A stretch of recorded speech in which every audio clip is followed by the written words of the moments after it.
2 Corinthiens, chapitre 10. C'est vrai, pourtant nous ne luttons pas d'une façon humaine. Non, les armes qui nous servent à lutter ne sont pas des armes humaines.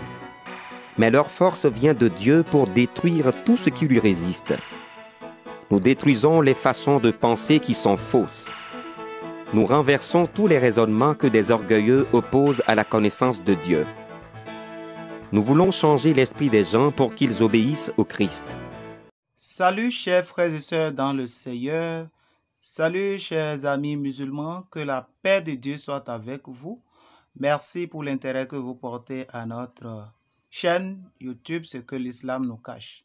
Aujourd'hui, nous allons passer au décryptage du débat entre le pasteur Kass et Abdelmajid, sans oublier M. Obota. Voilà, sans plus tarder, nous allons les écouter. 20 à 21, s'adressant à Dieu, il dit: Père, j'ai fait connaître ta parole aux hommes que tu m'as donnés, garde-les afin qu'ils deviennent un avec toi, comme toi et moi nous sommes un, afin que tous nous soyons un, pour que le monde croit que tu m'as envoyé. Donc le pasteur Kass, j'ai fait connaître ton nom. Vous agitez pourquoi? Laissez-moi parler. Vous commencez à vous agiter? C'est un cours biblique gratuit maintenant. Alors, donc là, vous voyez, quand Jésus dit moi et le Père nous sommes un, ça ne veut pas dire qu'il est un avec Dieu dans la divinité. Parce que Jésus, la preuve c'est quoi? Jean chapitre 14 verset 28. Mettez-vous, soyez-vous composants un. Ça ne veut pas dire que Jésus est devenu Dieu. Non, sinon, si ce terme devait conférer à Jésus les droits à la divinité, donc Jésus aurait aussi, donc Jésus était en train de demander à Dieu de faire également de ses disciples de Dieu comme lui. Parce qu'il dit: Père, j'ai fait connaître ta parole aux hommes que tu m'as donné. Ça, c'est le propre des prophètes de Dieu, de transmettre la parole. Jésus disait: personne ne peut venir à moi si le Père ne l'a voulu. Maintenant, si tu les gardes, c'est le propre de Dieu. Ils deviendront un avec toi, comme toi et moi nous sommes un, afin que tous, moi, toi et les apôtres, nous soyons un, pour que le monde croit que tu m'as envoyé. Ça, c'est le pasteur Kass ne peut pas comprendre. Ils sont comme ça. Ça m'étonne, il n'a plus honte. C'est l'esprit de Mohammed. Allez-y, pasteur Kass. Vous voyez, il dit que Jésus a dit, je leur ai transmis la parole que tu m'as donnée, parce que tous les prophètes transmettent la parole. Où cela a été écrit ici. Et il dit que Jésus a dit, afin que eux, ils soient un avec toi, Père. Comme moi, Jésus, je suis un avec toi. Afin que le monde, où cela est écrit. Oui, le grand mensonge. Lisons ensemble, vous voyez, cet homme est expert en mensonges. Si vous ne faites pas attention, vous ne pourrez pas découvrir cela. Je lis, il dit, afin que tous soient un. Il dit, je ne prie pas pour eux seulement. Mais encore, je remonte en haut pour voir peut-être là où il a ramassé cela. Il dit, je ne prie pas pour eux seulement, mais encore pour ceux qui croiront en moi à travers leurs paroles dans le monde entier, afin que tous soient un comme toi. Père, tu es en moi et que je suis en toi, afin qu'eux aussi soient un en nous. Vous allez voir le nom là devant.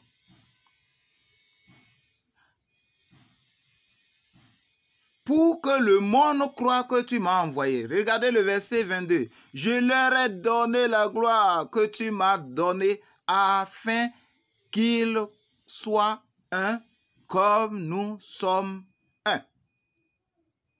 Je ne sais pas là où il a trouvé que eux les disciples seront un avec toi, et moi, comme moi je suis un avec toi. Cela n'est dit nulle part.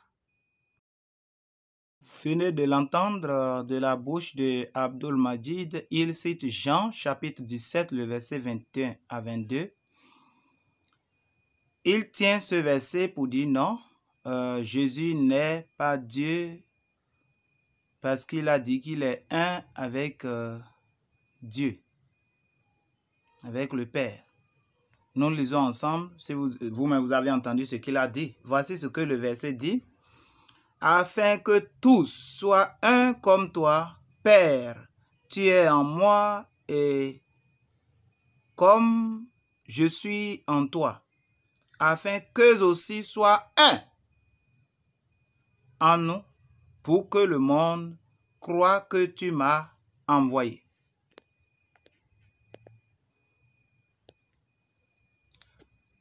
Voici ce que dit la parole de vie, c'est la version qui va nous expliquer ça terre à terre.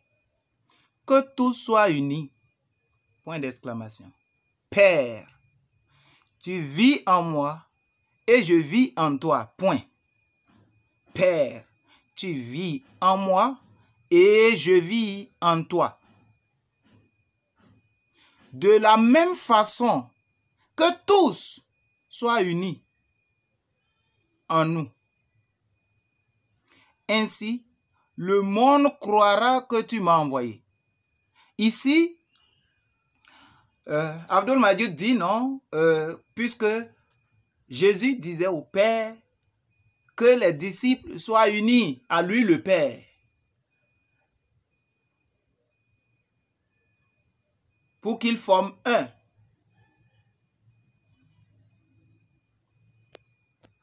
Qu'ils soient unis pour qu'ils forment un. Ce n'est pas ça. Ici, il dit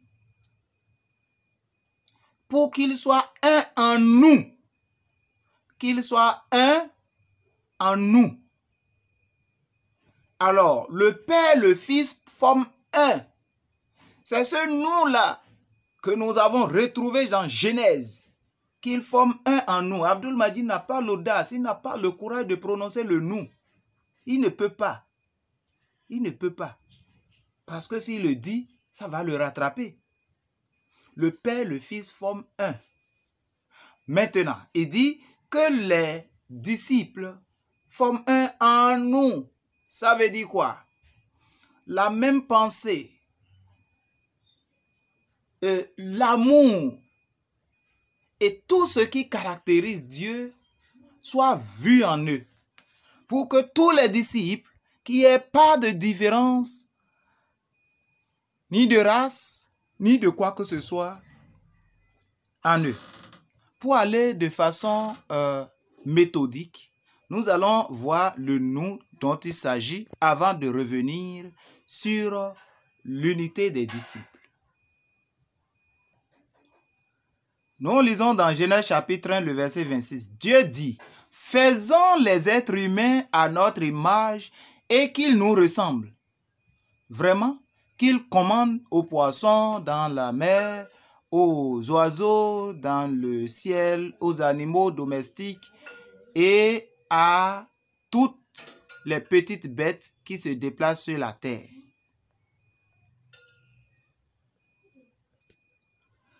Ici,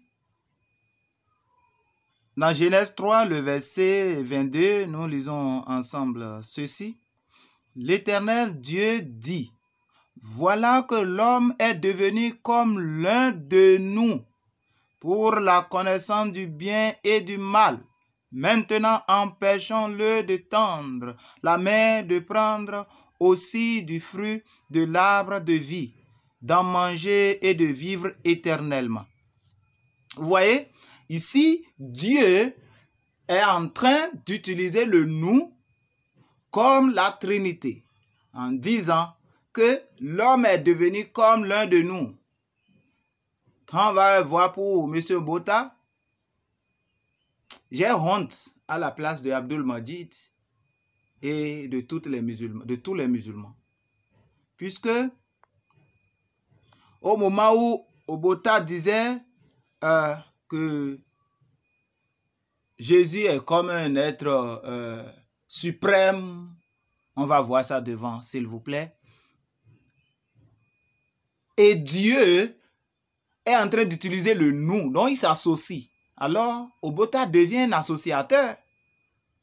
Si c'était le prophète de l'islam, Mohammed, il allait demander à ce qu'il se gorge.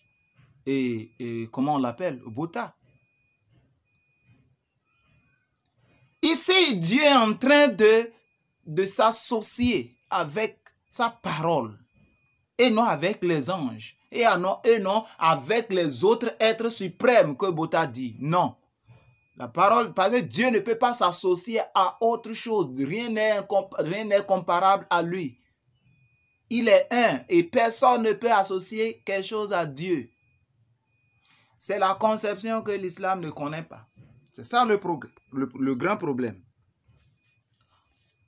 Dieu est un avec la parole et son esprit. Ça forme un seul Dieu. C'est ça il dit ici. Il dit, voilà que l'homme est devenu comme l'un de nous pour la connaissance du bien et du mal. Maintenant, empêchons-le de tendre la main, de prendre aussi du fruit de l'arbre de vie, d'en manger, de vivre éternellement. Voilà le nous dont il s'agit au moment où Jésus-Christ disait, toi et moi, nous formons un, nous sommes un. Pour que les disciples, il faut que eux aussi soient unis entre eux pour qu'ils soient un en nous. Ça veut dire quoi? Pour qu'ils soient un comme nous sommes un, toi et moi. Comme toi, Père, et moi, Fils, nous sommes un. Que les disciples soient un entre eux, comme nous. Ainsi, le monde verra que tu m'as envoyé.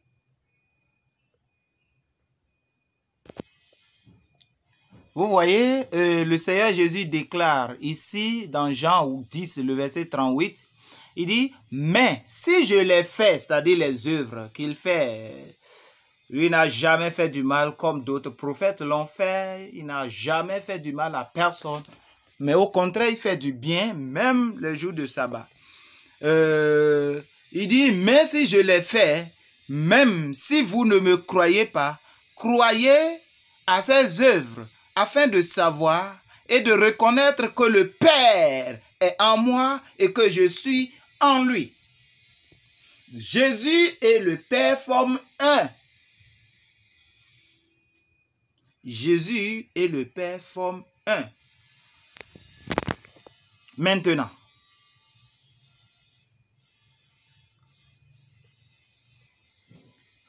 voici ce que le Seigneur veut dire en disant qu'il faut que les disciples soient un, qu'il n'y ait pas de division. Il n'y a plus ni juif, ni non-juif. Il n'y a plus ni esclave, ni libre. Il n'y a plus ni homme, ni femme. Car vous êtes tous un en Jésus-Christ. Que Dieu vous bénisse. Pour ceux qui ont l'intelligence, ils peuvent comprendre. Romains 12, le verset 16, qui dit « Ayez les mêmes sentiments les uns envers les autres. N'aspirez pas à ce qui est élevé, mais laissez-vous attirer par ce qui est humble. Ne soyez point sages à vos propres yeux. Ne rendez à personne le mal pour le mal. Recherchez ce qui est bien devant tous les hommes. » S'il est possible, autant que cela dépend de vous, soyez en paix avec tout le monde. C'est ça la racine de la chrétienté. Ici, Romains 12, le verset 16, dit que les disciples, tous ceux qui suivent Jésus, quand on dit chrétien, ça veut dire petit Christ, celui qui a Christ en lui, celui qui vit comme Christ. Alors Dieu, le projet de Dieu, c'est de faire que la lumière remplisse toute la terre.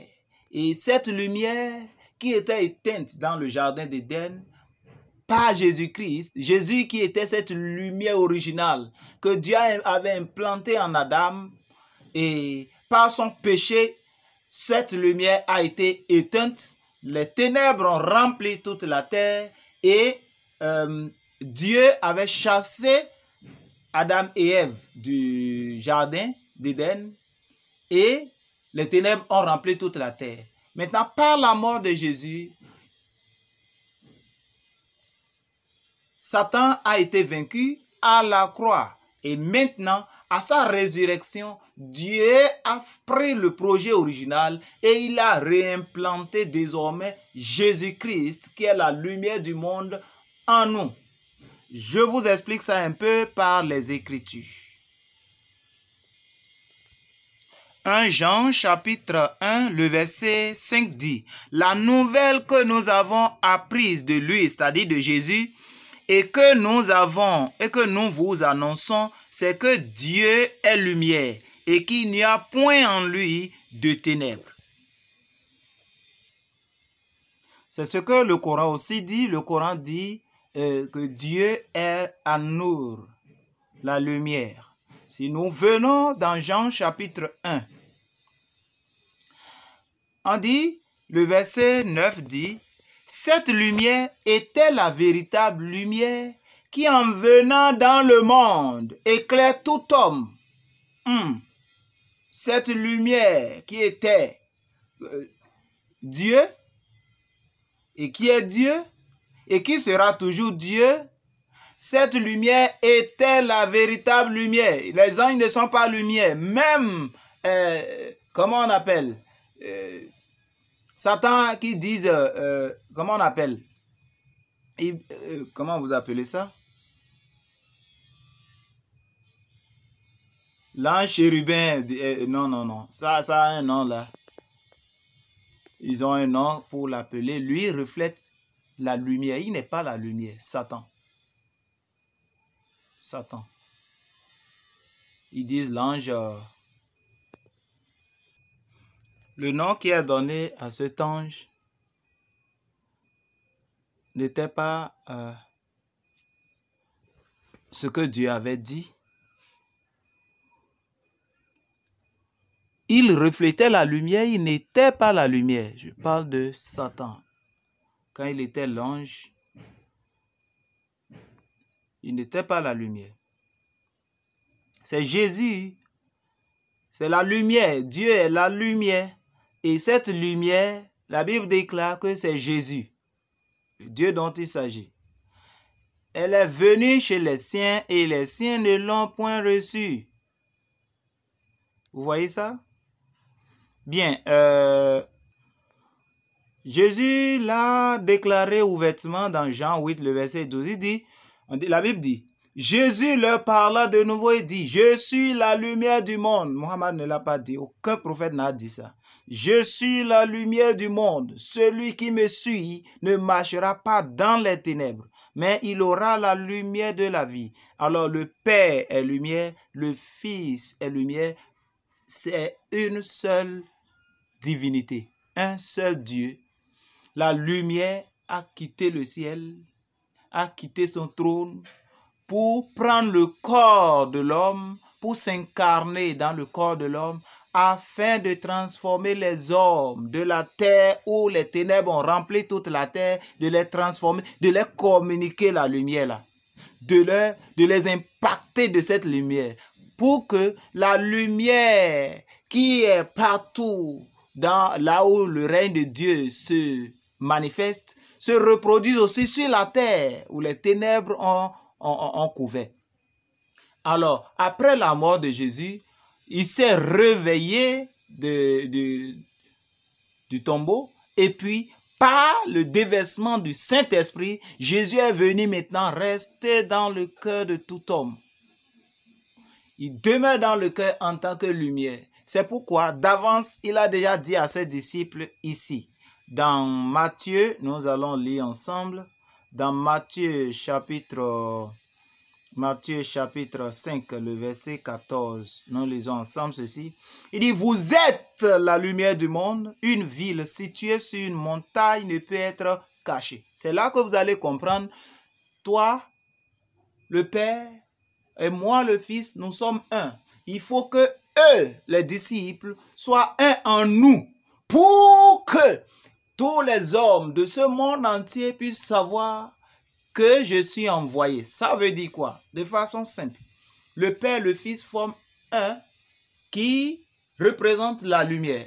Et cette lumière étant venue sur la terre, prendre la forme d'un homme, pour communiquer cette vie. La vie du ciel, la vie de l'éternité, la vie de sainteté. Communiquer ça aux hommes pour que la terre soit remplie de lumière. Il dit, si ces disciples peuvent vivre la vie de lumière que lui va leur communiquer. Parce qu'il a dit, celui qui me suit ne marchera pas dans les ténèbres que remplit ce monde. Alors, le monde verra que ceux-là, ils sont différents de nous qui vivons dans les ténèbres. Et il leur disait, comme vous m'avez suivi, comme pour dire cela, vous m'avez suivi, je vous communique cette lumière, alors vous êtes la lumière du monde. Vous êtes la lumière du monde. Une ville située, il dit, vous êtes la lumière du monde. Une ville située sur une montagne ne peut être cachée. Il dit, on n'allume pas une lampe. Donc, c'est le Seigneur Jésus qui est venu allumer maintenant cette lumière pour la mettre sous le boisseau, mais on la met sur le chandelier et elle éclaire tous ceux qui sont dans la maison. Que votre lumière luise ainsi devant les hommes, afin qu'ils voient vos bonnes œuvres et qu'ils glorifient votre Père qui est dans les cieux. Je ne sais pas si quelqu'un comprend. Pour que les hommes voient que je suis envoyé pour communiquer la vie du ciel. Quiconque n'a pas Jésus va en enfer. Je ne sais pas comment je vais monnayer ça. Quiconque n'a pas la vie que Christ a apportée pour inculquer à tous ceux qui le suivent. Celui qui le suit, il est petit Christ. Non, il est chrétien. Quiconque n'a pas Jésus en lui, il n'a pas le passeport pour entrer au ciel. C'est en cela on doit comprendre, monsieur Abdul-Majid, que le Père et le Fils sont un. Ce un forme nous. Et on a expliqué le nous là. Pour comment les disciples, entre eux, devraient former un seul. Il ne doit pas avoir division entre les disciples. Ceux qui ont Christ, même si tu sors de l'islam tout à l'heure, tu n'auras plus le même cœur de haine, de colère, de tout ce que l'islam vous a enseigné ou inculqué. Tout cela sera détruit à la croix et vous aurez l'esprit d'unité, l'esprit d'amour, l'esprit de tolérance, l'esprit que Christ a. Parce qu'on ne peut pas vomir ce qu'on n'a pas. On peut faire semblant, on peut faire hypocrisie, mais ce qui est à l'intérieur va surgir un jour. Ce que Dieu veut, c'est que Jésus soit à l'intérieur de nous pour que nous puissions vivre comme il le veut. Shalom.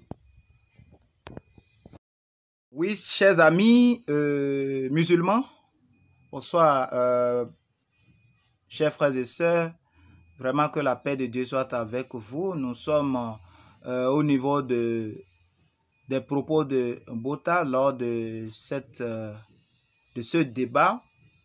Lui, il se dit chrétien, mais il conteste la divinité de Jésus comme d'autres. Ils ont le choix. Parce que Jésus va dire, personne ne peut connaître le Fils si ce n'est le Père. Et personne ne peut connaître le Père si ce n'est le Fils. Et celui à qui le Fils l'a révélé. Ou celui à qui le Père aussi peut révéler le Fils. Il ne peut pas comprendre. Donc cela ne nous étonne pas qu'on se dit chrétien, mais dans le même temps qu'on ignore la divinité de Jésus. Si Jésus n'est pas Dieu, alors il n'est pas sauveur. Bien, nous écoutons notre ami Bota, suivez-le et nous allons revenir répondre à ces allégations. Merci pour l'intérêt que vous portez à nos émissions. Vous avez traversé le fleuve ici pour venir me faire croire à votre petite doctrine de l'enfer. On n'avait pas honte. On n'avait pas honte. Bon, restons dans les débats. Alors, ne parlez pas. Encore pour lui, 1 Corinthiens chapitre 8, le verset 5 à 6. Car s'il est vrai qu'il y a ce qu'on appelle des dieux, soit dans le ciel, soit sur la terre, comme en effet, il y a beaucoup de dieux et beaucoup de seigneurs. Mais pour nous, il n'y a qu'un seul Dieu, le Père, de qui viennent toutes choses, et nous sommes pour lui, et un seul Seigneur, Jésus-Christ, par qui sont toutes choses, et par qui nous sommes. Déjà ici, mon cher ami n'a pas pu nous faire la distinction sur les êtres qui sont appelés Dieu au ciel, tant sur la terre. Mais malgré qu'ils sont appelés Dieu, l'apôtre Paul est clair, bien que ces êtres soient appelés Dieu, par rapport à leur nature, à leur mandat et à leur mission, mais néanmoins, pour nous, il n'y a qu'un seul Dieu. Alors, j'aimerais encore le signifier, juste pour combler un peu son ignorance, que l'apôtre Paul même désigne Satan comme étant le Dieu de cet âge mauvais. Le mot est traduit par Dieu, c'est théos. C'est le même mot. Satan est un Dieu, ça il ne le sait pas. Il est dit dans l'épître aux Corinthiens. Donc, bien que Satan étant un être céleste, il est Dieu, bien que Yeshua HaMashiach, en tant qu'être céleste existant dans la condition divine, comme tous les êtres célestes, sont des divinités. Mais je dois lui apprendre un concept qu'il ignore. Lorsqu'il traduit dans sa Bible, on lui traduit par Dieu très haut. L'expression traduite par Dieu très haut, c'est l'hébreu, El Elyon, qui signifie Elohim suprême. Mais qui dit Elohim suprême signifie qu'il y a des Elohim subalternes. Parce qu'on ne peut pas être suprême. Voilà. El Elyon, c'est l'Elohim suprême. Et on ne peut pas y avoir un être suprême s'il n'y a pas des êtres subalternes du même ordre. Et voilà pourquoi quand il va lire dans le psaume 45 et dans l'épître aux Hébreux, il a annoncé ceci. Il a dit, puisque tu as aimé la justice et tu as haï l'iniquité, voilà pourquoi, oh Dieu, ton Dieu t'a oint d'une huile de joie au-dessus de tes égaux ou de tes collègues. Ça se trouve dans sa Bible. Donc nous avons un Dieu, comme il avait aimé la justice et haï l'iniquité, son Dieu l'a oint au-dessus de ses égaux. Et là, nous voyons encore dans le psaume, il est dit, Dieu siège dans l'assemblée des dieux, il juge parmi les dieux. Donc l'expression Dieu ne doit pas troubler les gens. Amis, vous venez d'écouter les propos qui exposent l'ignorance de notre ami qui se dit Pasteur Bota. Et en citant 1 Corinthiens 8, le verset 5 à 6, nous lisons ensemble. Car s'il est des êtres qui sont appelés Dieu, Dieu est écrit avec petit d, soit dans le ciel, soit sur la terre, comme il existe réellement plusieurs dieux avec petit d et x, et plusieurs seigneurs, petit s avec i avec s. Néanmoins, pour nous, il n'y a qu'un seul Dieu, le Père, de qui viennent toutes choses et pour qui nous sommes, et un seul Seigneur, Jésus-Christ, par qui sont toutes choses et par qui nous sommes. Alléluia, alléluia. Vraiment, quand l'ignorance ferme les yeux, c'est grave, c'est grave. Ce verset confirme aussi la divinité de Jésus. De façon claire et nette, ça confirme la divinité de Jésus. Si vous voyez, 1 Corinthiens 8, 5 à 6 dit que même s'il y a des dieux avec petit d, il y a différence entre Dieu petit d et Dieu grand d. C'est très différent. C'est de la même manière, il y a différence entre Seigneur grand S et Seigneur petit s. Quand on dit grand S, c'est qu'il n'y en a pas deux. C'est ça seul. Ça peut aller? Bien. Et ici, je suis tellement content, quoi. Je suis tellement content de la divinité de Jésus. Ici, il dit, il n'y a qu'un seul Dieu, le Père, de qui viennent toutes choses et pour qui nous sommes, et un seul Seigneur. Maintenant, demandez à Bota de vous dire, Seigneur veut dire quoi avec grand S? Qui est Seigneur? Le Seigneur de l'univers, c'est qui? Demandez à Abdul Majid son bras droit ou bien son co-débatteur.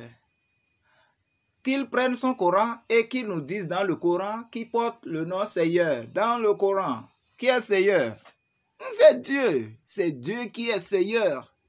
Et ce n'est pas les autres. Lui dit qu'il y a d'autres, beaucoup d'autres, comment on appelle, des êtres qui s'appellent Dieu. Personne n'en disconvient, mais c'est petit d. C'est écrit bien petit d. Voilà, c'est petit d. Ceux-là, ce sont des êtres qui ont des attraits de la vie spirituelle, on va dire. C'est-à-dire, ce qui est nous mène. C'est-à-dire, ce qui n'est pas physique, n'est pas touchable. Je ne sais pas si on voit. Ce qui n'est pas touchable et qui est au-delà. C'est-à-dire qui est invisible, qui existe qui agit, qui réagit, qui produit les choses et qui a la capacité, c'est-à-dire qui peut être autonome. Autonome et la chose vit. C'est des êtres qui sont appelés Dieu avec petit d. Avec petit Dieu, petit d. Même Seigneur, même chose. Mais quand vous voyez grand S avec Seigneur, c'est Dieu. Quand vous voyez grand D avec grand D pour Dieu, c'est le Dieu tout-puissant, l'unique et l'incomparable. Maintenant, pourquoi on vient dire ici que Jésus est Seigneur et le Père est Dieu? Nous avons déjà répondu et la réponse d'Abdul Majid se retrouve ici. La Bible est tellement formidable, quoi. Regardez. Le Père a désigné sa parole qui était en Dieu, qui était avec Dieu, qui faisait tout. Dieu, la Bible dit dans Jean chapitre 1, Dieu n'a rien créé. Il a dit tout ce qui a été créé n'a été créé sans cette parole. Alors Dieu, le Père, n'a rien fait sans la parole là. Maintenant, on vient dire ici, Jésus-Christ est le Seigneur. Ça veut dire quoi? Dieu envoya lui-même, qui est sa parole, qui est encore Dieu lui-même, parce qu'on ne peut pas associer les anges à Dieu. C'est impossible, c'est haram. On ne peut pas associer ce qui n'est pas Dieu le Père avec, on ne peut pas associer les dieux petit d avec Dieu. Il faut que vraiment un problème, les psychiatres puissent revoir le cas de celui qui va associer les anges, celui qui va associer les êtres subalternes, les êtres qui sont appelés petit d avec Dieu, petit d là, à Dieu. Ça, c'est grave. Maintenant ici, on dit Dieu le Père, il est le seul. Et il a envoyé Seigneur. Et Jésus-Christ, qui est Seigneur, lui, il est venu pour être notre... comment je vais dire? Il est venu pour nous parrainer au fait. Ou du moins, pour nous guider à la maison. Il est, quand on dit Seigneur, c'est celui qui a toute autorité sur toi, tout pouvoir sur toi. Donc Jésus-Christ a tout pouvoir, tout droit, toute autorité sur nous. Il a tous les privilèges pour gouverner sur nous. Il est mon Seigneur. Et il est le Seigneur de tout le monde. Quand je dis tout le monde, tous ceux qui l'ont accepté, tous les élus. Et ce Seigneur, c'est Dieu. Maintenant, ce Dieu est venu pour ce rôle de chaîne. C'est en cela que vous allez comprendre quand la Bible dit le Père est le chef de Jésus et Jésus est le chef de l'Église ou bien du mari et le mari est le chef de la femme. Au fait, c'est pour nous montrer la chronologie, comment Dieu veut que cela soit bien structuré et organisé. Sa parole, qui est Dieu, s'est fait chair. Ce n'est pas Dieu des êtres. Monsieur Botta, il faut corriger, il faut aller revoir ton problème là. Donc, ce n'est pas Dieu petit d, c'est Dieu grand D. Puisque si vous lisez dans Philippiens chapitre 2, à partir de 6, la Bible dit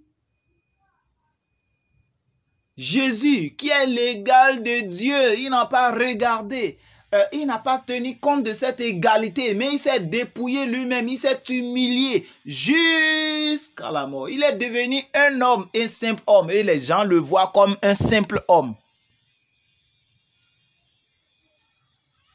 Pour devenir notre Seigneur. On l'a vu, on l'a touché. Et sa gloire a été vue de tous.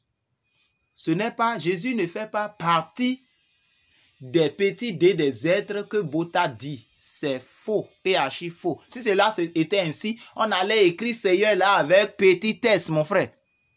On allait écrire Dieu là petit l'humanité.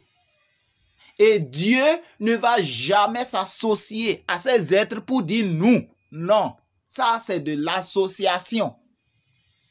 Mais ici, lorsqu'on dit le Père, le Fils et le Saint-Esprit, nous n'associons pas.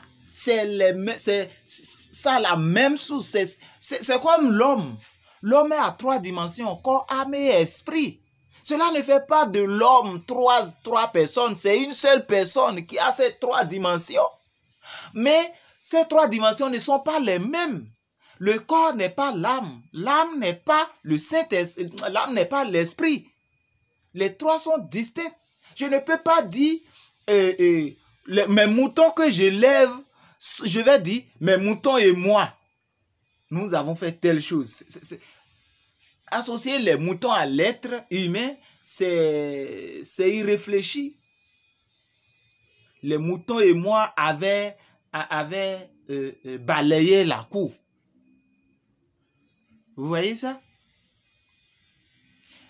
Mais quand l'esprit, l'âme peut parler du corps, nous. Le corps peut parler de l'âme et de l'esprit, nous. C'est distinct, mais c'est un seul. Bota, mon cher ami, il faut revoir ta question là. Il faut reprendre tes cours. Vraiment, si tu es embrouillé là, tu quittes cette théologie. C'est grave. Sinon, ça t'amène directement en enfer. C'est pas moi qui le dis. Nous lisons ensemble cela.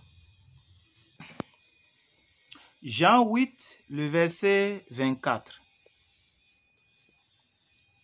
C'est pourquoi je vous ai dit, vous allez mourir dans vos péchés. Oui, vous allez mourir dans vos péchés si vous ne croyez pas que moi, je suis. C'est Jésus qui parle. C'est pourquoi je vous ai dit, vous allez mourir dans vos péchés. Oui, vous allez mourir dans vos péchés si vous ne croyez pas que moi, je suis. Je suis, c'est Yahweh. Quand il dit les Dieu, avec petit d, il cite ça, ce que Jésus fait partie, c'est honteux. Ce Dieu-là s'appelle comment? Ça, c'est la nature divine. Mais ici, Jésus a précisé, je suis Yahweh. Même son nom l'indique, Yahushua. Yahweh est sauveur. C'est triste que Bota s'accorde avec cet esprit, comme le pasteur Cass l'a dit, d'enfer, de l'enfer. C'est grave. Jésus a dit, c'est pourquoi je vous ai dit, vous allez mourir dans vos péchés.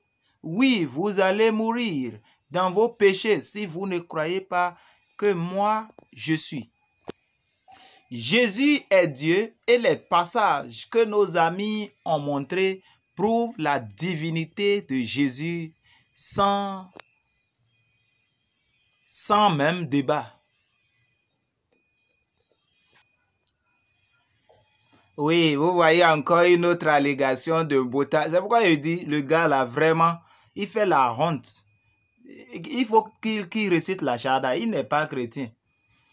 Ce qu'il prend, la Bible déclare, tu aimes ce qui est juste, tu détestes le mal. C'est pourquoi, oh Dieu, avec grand D, Jésus a appelé Dieu, grand D. Il sait bien qu'il s'agit de Jésus. Abdul m'a dit, c'est qu'il s'agit de Jésus là. C'est pourquoi Dieu, oh ton Dieu t'a choisi. Sur ta tête, il a versé une huile de fête, te préférant aux autres rois. Si vous lisez dans le livre d'Hébreux où Jésus a dit, même dans l'Ancien Testament, au moment où Jésus, la Bible déclare, Jésus entrant dans le monde a dit, tu n'as voulu ni offrande ni holocauste, mais tu m'as formé un corps pour faire ta volonté, afin que Jésus puisse donner son corps en sacrifice. Il est devenu un homme. Dieu l'a envoyé sur la terre pour nous sauver. Maintenant, étant sur la terre, il a pris le corps de l'homme. On dit, oh Dieu, ton Dieu t'a choisi. Oh Dieu, ton Dieu t'a choisi. Donc, il a été choisi du ciel. Dans Philippiens 2 aussi, que j'avais cité avant, le verset 6, il a dit qu'il s'est dépouillé lui-même pour devenir un être humain. Étant être humain, la Bible dit, puisqu'on t'a choisi pour venir, c'est-à-dire on a mis l'huile sur ta tête, puisque Jésus a dit, personne ne peut me tuer, c'est moi-même qui ai donné volontairement ma vie et j'ai le droit de donner ma vie et de recevoir ma vie. Et la vie est dans le sang, car la vie de toute chair est dans le sang. Le sang, c'est la vie. Donc, quand Jésus est mort, il a versé son sang, il nous a donné sa vie. En faisant cela, c'est pour cette mission qu'il est venu. Nos amis ne savent pas. Là où il a dit, c'est pour aller évangéliser ailleurs, je vais évangéliser d'autres vies. C'est pourquoi je suis envoyé. Il a dit aussi, c'est pour mourir pour les hommes qu'il est envoyé. Nos amis ne lisent pas cela. Ça là, c'est entre parenthèses. Maintenant, je reviens à ce que je suis en train de dire. Ici, Jésus a été désigné entre sa parole, son esprit et le Père lui-même pour venir sur la terre, étant sur la terre, puisqu'il est descendu de là-bas, lui n'est pas né prince. Notez ça. Jésus est né roi. Or, les rois sont nés princes avant de devenir roi. Jésus, le jour où il est né roi. C'est pourquoi il a dit, un roi nous est né. Et l'autre a commencé par s'agiter. Le roi Hérode, il a commencé par s'agiter. Un roi est né, et non un prince est né. Le Seigneur dit, oh Dieu, puisque tu aimes la justice, alors ton Dieu, au moment où tu es devenu homme, tu es au milieu des hommes, les rois comme toi, tu seras au-dessus d'eux et ta royauté sera éternelle. En ce moment, il est désigné de là-bas étant sur la terre, sa royauté sera éternelle. Je ne sais pas si on comprend ça. C'est de ça qu'il s'agit. Maintenant, quelqu'un va parler de, comment on appelle, Aaron, Moïse. Dieu a fait de Moïse Dieu et Aaron Seigneur. Vous voyez, non? Et c'est grand Dieu là-bas. Je réponds en même temps à nos amis là. Oh, le Seigneur est bon. Ici, en Égypte, chez eux là-bas, c'est que ils ont une culture, une compréhension. Dans leur tête, c'est que c'est, comment on appelle, Pharaon, le Pharaon est le Dieu. Pour eux, ils ont un Dieu suprême là-bas et il contient un être humain. C'est ça leur philosophie, c'est ça leur sagesse. Et Dieu dit, je fais de toi Dieu pour Pharaon. C'est pour dire quoi? Le Dieu que les Égyptiens appelaient Pharaon, moi je t'intronise selon leur connaissance, selon leur philosophie, pour me représenter, mais devant eux, ils vont te voir comme Dieu. Je ne sais pas si on comprend cela.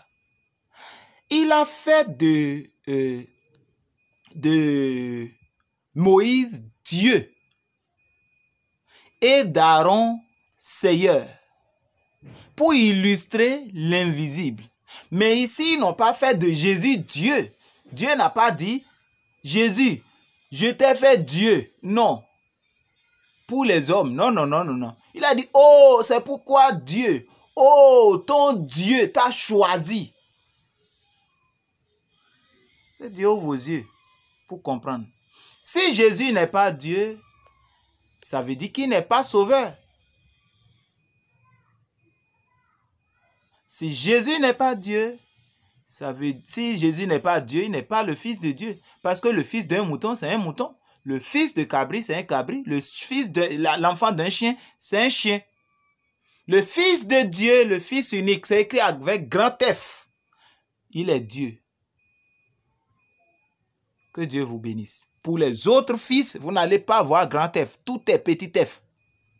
Ça, on appelle ça des fils par adoption. Vous allez lire ça dans Romains chapitre 8. Shalom. Que Dieu vous bénisse et à très bientôt. Je sais qu'il y a beaucoup de choses qu'on n'a pas pu dire à cause du temps. Sinon, si vous allez dans Ésaïe 43, le verset 10 à 11, Dieu dit, c'est moi Dieu qui ai prédit et sauvé, car en dehors de moi, il n'y a plus un autre sauveur.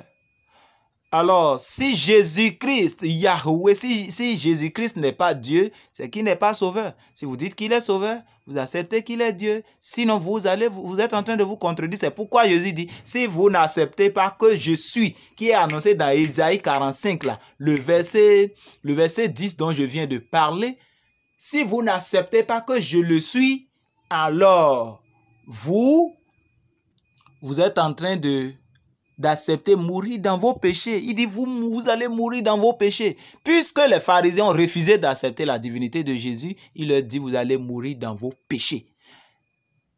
Puisque Botin est en train de dire ça, et tous les autres qui contredisent la divinité de Jésus, Jésus leur déclare, si vous refusez cela, vous allez mourir dans vos péchés. Ne vous amusez pas avec le salut de vos âmes. Jésus vous aime. Jésus vous aime. À cause de lui, il s'est dépouillé lui-même de sa divinité pour devenir un être humain et mourir à la croix, ressusciter pour nous donner la vie, avant de se retourner, rejoindre son trône. Et le dernier jour, il va nous juger. Shalom, il est temps que vous donnez votre vie à Jésus avant que ça ne soit trop tard.